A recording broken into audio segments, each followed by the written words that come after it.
Buenas tardes chicos, el día de hoy vamos a trabajar en la clase de historia.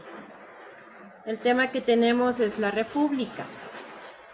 La anterior clase, de la misma forma, ya habíamos hablado un poco de lo que es este cambio de la monarquía a la república, ¿no es cierto? Y también les explicaba que en la monarquía, por ejemplo, está gobernando una sola persona que es el rey, y en la república vamos a ver que se forma un gobierno y este gobierno es elegido por voto popular, ¿no es cierto? Entonces vamos a ver ahorita un poco de lo que fue el inicio de lo que es la república. En el siglo VI a.C. se produjo una sublevación de los nobles latinos contra los etruscos.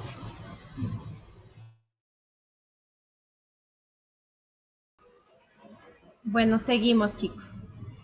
Se inició una nueva forma de gobierno, la república, como yo les mencionaba, ¿no es cierto? Tenemos esta nueva forma de gobernar que es la república. Vamos a ver qué es la república. En la república el gobierno no estaba en manos de una sola persona. Los ciudadanos romanos varones que pertenecían al grupo de los nobles o patricios podían votar. Habitualmente los representantes elegidos eran también nobles o patricios. Sí, chicos, entonces aquí también estamos viendo algo importante que es el voto, ¿no es cierto? El voto que es símbolo también de democracia. Entonces, esto es lo que significa, chicos, la república, ¿no es cierto? Cuando ya no están gobernando una sola persona y no los poderes del gobierno no está en una sola persona, sino ya están distribuidos en varios. Y además que este gobierno que está encabezando la república es elegido por votación, ¿no es cierto? Y lo que se practica aquí es la democracia. Vamos a ver las instituciones de la república.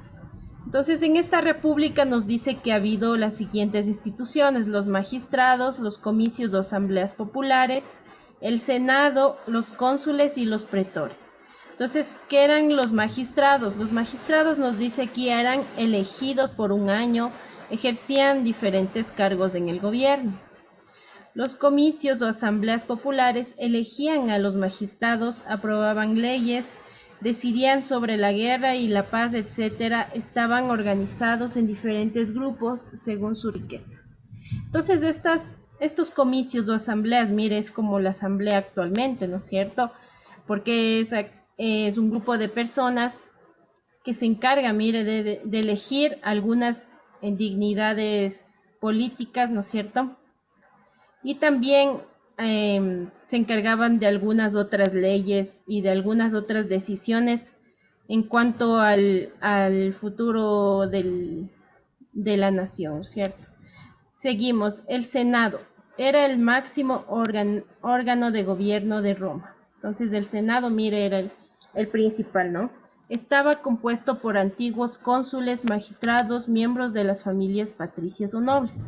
Entonces, mire, el Senado era la parte más importante, como en la actualidad, por ejemplo, donde está el presidente, ¿no es cierto? En este caso era el Senado y donde estaba aquí los nobles, las familias de los patricios o nobles. Tenemos también el grupo de los cónsules y los pretores.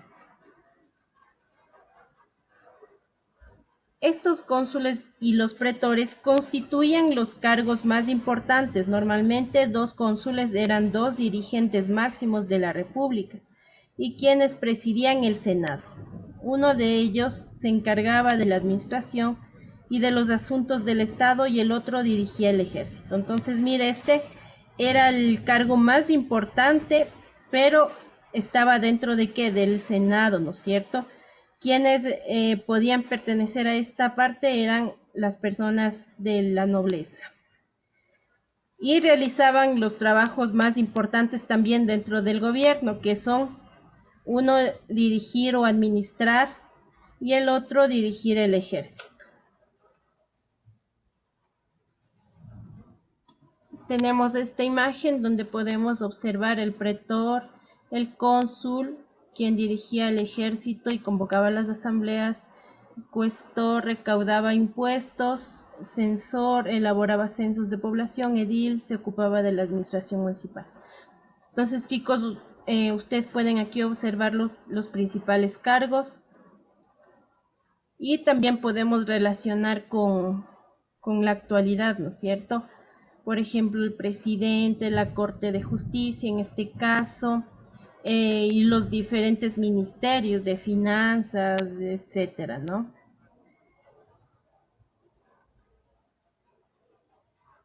Vamos a ver un poco más acerca de la sociedad romana. En la sociedad romana tenemos los patricios. ¿Quiénes eran los patricios? Pertenecían a las familias más ricas, propietarias de grandes tierras. Se consideraban descendientes directos de los fundadores de Roma. Podían ser elegidos miembros del Senado, ocupaban los cargos políticos más importantes. Las mujeres no podían participar en la política. Entonces, los patricios eran la clase noble, ¿no es cierto?, de Roma, la clase más alta, la que tenía muchos más privilegios. Y como estamos ya en este campo de la república, eran aquellos que ocupaban los cargos políticos más altos, más importantes. Y también se debe destacar que en este espacio no estaban incluidas las mujeres no podían participar en la política ni porque pertenezcan a esta parte de la nobleza, ¿no es cierto? Luego tenemos plebeyos. Eran pequeños propietarios, campesinos, artesanos y comerciantes. No podían gobernar y debían pagar impuestos y servir en el ejército. Entonces estaba esta otra parte, miren, siempre en a lo largo de la historia podemos observar esta contradicción de clases, ¿no es cierto? Un grupo que tiene o que acapara más riqueza, que tiene más poder, y otro grupo que es al contrario, ¿no es cierto? El que se contrapone, el opuesto. Las personas que tienen poco dinero no tienen o no les permiten participar en la vida política, pero sí deben pagar impuestos y también deben servir en el ejército. Entonces podemos observar esta parte también, ¿no? Y al final tenemos los esclavos que eran prisioneros de guerra o hijos de otros esclavos, y se consideraba una propiedad más de su dueño. Con el tiempo pudieron comprar su libertad y pasaron a ser libertos. Entonces podemos observar de la misma forma que se practicaba el esclavismo, ¿no? Donde esta parte de la población eran considerados simplemente un objeto de propiedad del dueño, nada más. Entonces tenemos estas tres partes: patricios, que tenían muchísimo privilegio, ¿no es cierto?, poder económico y político. Luego tenemos los plebeyos, que eran pequeños comerciantes, artesanos, no podían gobernar, sí pagaban impuestos, y los esclavos, que pues no tenían ningún derecho, ¿no es cierto?, simplemente eran prisioneros de guerra o hijos de esclavos. Eran considerados propiedad de su dueño. Vamos a la siguiente. Nos dice: los patricios y los plebeyos eran ciudadanos, eran libres y tenían derechos. Los extranjeros, que eran hombres libres, y los esclavos no tenían ningún derecho y carecían de libertad, eran considerados no ciudadanos. Entonces, en esta parte también, por favor, en la sociedad romana existían los ciudadanos y los no ciudadanos, que no tenían prácticamente ningún derecho, ¿no? Y tenemos el siguiente, que nos dice: los plebeyos se sublevaron en varias ocasiones para conseguir los mismos derechos que los patricios. En el siglo V a.C. consiguieron tener un representante que defendiese sus intereses, el tribuno de la plebe. Entonces, de igual forma, chicos, siempre que ha existido explotación, ha existido también esta respuesta de la parte oprimida, ¿no es cierto?, a querer una igualdad de condiciones. Vamos a ver ahora también cuál era la condición de la mujer en Roma, ¿no es cierto? Porque al inicio, por ejemplo, vimos que había en la parte de los patricios que, si bien tenían todos los privilegios, tenían economía, estaban en los cargos más altos, no era lo mismo esos derechos para los hombres que para las mujeres. Entonces vamos a ver ahorita cómo estaba, en qué posición estaba la mujer en Roma, ¿no? Las mujeres, ya fueran patricias o plebeyas, no tenían los mismos derechos que los hombres. Dependían siempre de un hombre, bien del padre o bien del marido. Sí, entonces nos dice aquí, ¿no? La principal función de la mujer romana era dedicarse a la organización de la familia y de la casa, de la que era considerada ama, domina. Entonces, chicos, como ustedes pueden observar, la sociedad romana era una sociedad totalmente patriarcal, ¿no es cierto? Donde a la mujer le tenían relegada simplemente para realizar los quehaceres de la casa, no tenían, como nos dice aquí, no tenían los mismos derechos que los hombres, ¿no? Las mujeres siempre debían estar bajo el dominio de sus padres, o bien de sus padres, o bien de su esposo, ¿no? Vamos a ver las patricias, en qué condición estaban. Estaban excluidas de todas las actividades cívicas, la guerra, la política y la ley. Solamente podían participar en el ámbito religioso, pues muchas de ellas fueron conocidas como sacerdotisas vestales. Con frecuencia se dedicaban a tejer. Sin embargo, las mujeres de familia rica diferían de las plebeyas y esclavas en que tenían mayor libertad de movimientos. Eran educadas, al igual que los varones, hasta los 12 años. Cuando se casaban podían acudir a banquetes con sus maridos, se paseaban por la ciudad de compras, iban a visitar sus amigas, incluso algunas de ellas influirían en la política de Roma, siempre a través de un varón.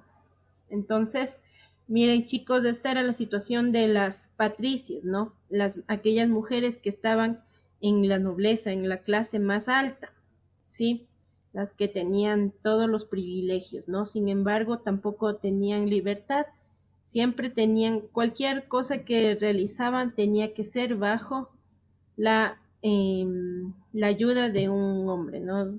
Como les había mencionado anteriormente, que este podía ser el padre o podía ser el esposo.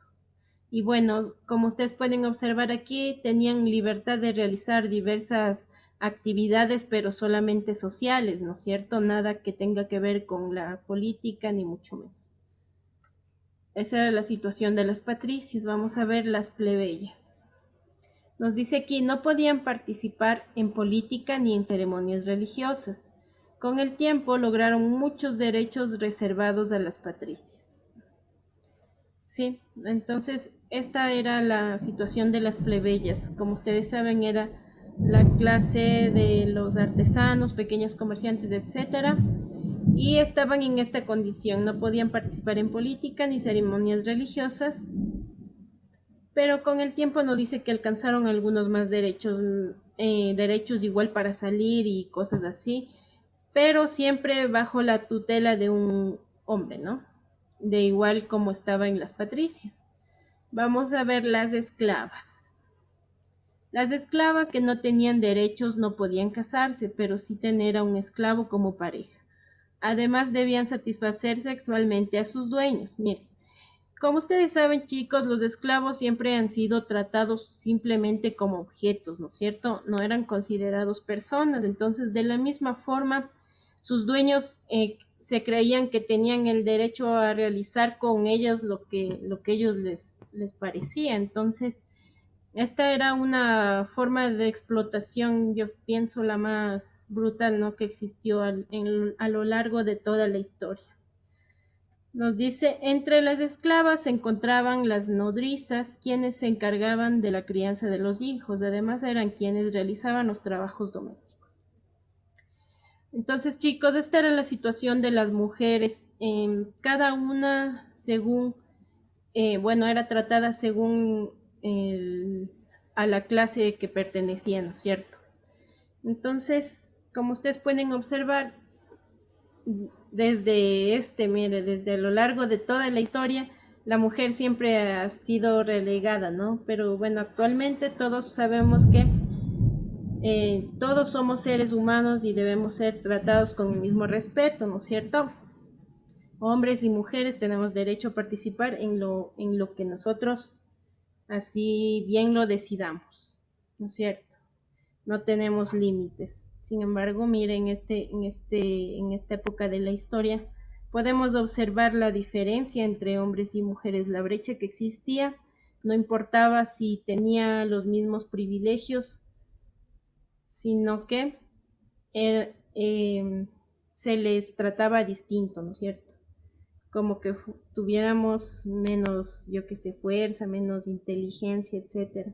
Sin embargo, bueno, en la actualidad estamos viendo ya muchos cambios importantes a favor de la mujer. Bueno, chicos, eso sería el tema del día de hoy, ¿no?